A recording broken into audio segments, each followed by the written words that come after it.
Hi, everybody. Welcome back to the Roundtable. I am your host, Steven. Today I'll be talking about the newest album from Sammy Hagar and The Circle, this one being called Crazy Times. It just came out on Friday, and I listened to it very quickly yesterday afternoon, just put it in the background, and I'll give you my initial thoughts on listening to it. And remember, these are my initial thoughts that could change because I was doing other things as well. So, but initially, I thought it's. I mean, I know they were from what I'm hearing online. The producer Dave Cobbs was trying to create a quintessential Sammy Hagar album. Now, with a guy with his career and as like Sammy Hagar, part of Montrose, Chickenfoot, Van Halen, solo career, everybody's going to have their idea of what a definitive Sammy Hagar album is. So I didn't know what that meant. And to be honest, I mean, what is that going to be? Van Halen sounding, Montrose sounding, rock sounding? What I mean, so that leaves up to interpretation. But what I heard, it's a good album in a sense that it sounds like they're live in the studio. And the best parts for me is the band is on fire and Sammy Hagar sounds engaged in the material, which for me is half the battle of a listening experience. If the band is excited to play it, then I'm going to probably be excited to listen to it. And it was good. The songs are good. My favorites are the title track Crazy Times, Be Still. It's kind of like a ballad about, instead of rushing into things and opening your mouth, just be still and take it in. And Slow Drain is a very kind of like a 90s sounding rocker, but there I think one of the best vocal performances from Hagar, who's in his 70s. He sounds awesome, and this whole album he does sound awesome. The whole band is really great on this. I love that live in the studio feel. That's great. My only issue is there's something slightly missing in the songs that would have pushed them over the edge for me at this. Like I said, it's an initial listen. Maybe they grow on me in a couple of weeks.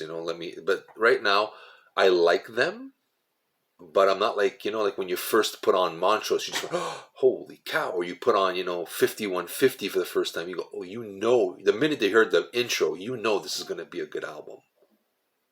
I got it's going to be a good album, but definitive Sammy Hagar, again, that's up to your interpretation. If you like a live in the studio sounding album, then yeah, this is definitive for you. Then yes. Is it hit after hit after hit? I don't think there's hits on here per se. There's good songs on here, don't get me wrong. Are there going to be hits that you're going to hear on the radio? No, I don't think any radio station is going to pick up a song and start playing this all day long and saying, Sammy Hagar back on radio. No, maybe some retro rock stations may play the new songs once or twice to say, hey, Sammy Hagar's got something new. But I don't see anything like Why Can't This Be Love, or Bad Motor Scooter, whatever. There's nothing like that on here, in my opinion. They're good songs, don't get me wrong, well executed, it's well produced, sounds like a million bucks, but it sounds like them live in the studio. If that's what you like, then this is the album for you. If you're looking for an album where he's going to have every song as a hit single, I don't think this is it. So it's up to you how you take it. It's a great, like, this is great. You're going to work. You put it on and you're going to work, or have a barbecue outside. You got your friends coming around. You go, hey, Sammy Hagar. Oh, okay, it's good. It's good. Whether it's quintessential or definitive, that's up to you. For me, I think it's a good Sammy Hagar album. The thing for me, I think he hasn't sounded this good in a long time. Not that he's ever sounded bad, but he really sounds good on this one, especially like Slow Drain. You got to hear that one. That one, the vocals on that thing. For 70 something years old, wow. He puts a lot of other singers to shame. So that being said, if you're a diehard Sammy Hagar and you need to have every single album in his career of his catalog, I don't think this is anything you're going to cringe, although I didn't go crazy over his Elvis Costello song, Pump It. I don't think it was necessary to put on there, in my opinion.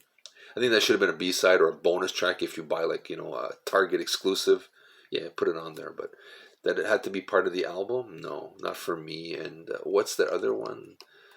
Feng Shui. There's some weird song with a weird title that's you kind of go, It's a good song, but the title kind of you go. Other than that, this is nothing he has to be ashamed about. Nothing like most fans will go, oh my god, this is like horrible. No, is it going to be the hit fest that you think it's going to be? No, it's not a greatest hits package in the making, but it is a well played, well sung, well produced album. And if that's what you're looking for, if you're looking for a rock album to put at a party, to drive to work to, and you don't really care if it's a hit song or not, then this is the one for you. So this is Steven from the Roundtable with my critique on the latest Sammy Hagar on the Circle album. Let me know what you think. What are your favorite tracks? Did you like this album? I'd love to hear from you. Let me know. This is Steven from the Roundtable, telling you to hit that like button and subscribe. And we definitely would like to hear from you. So, signing off, kids.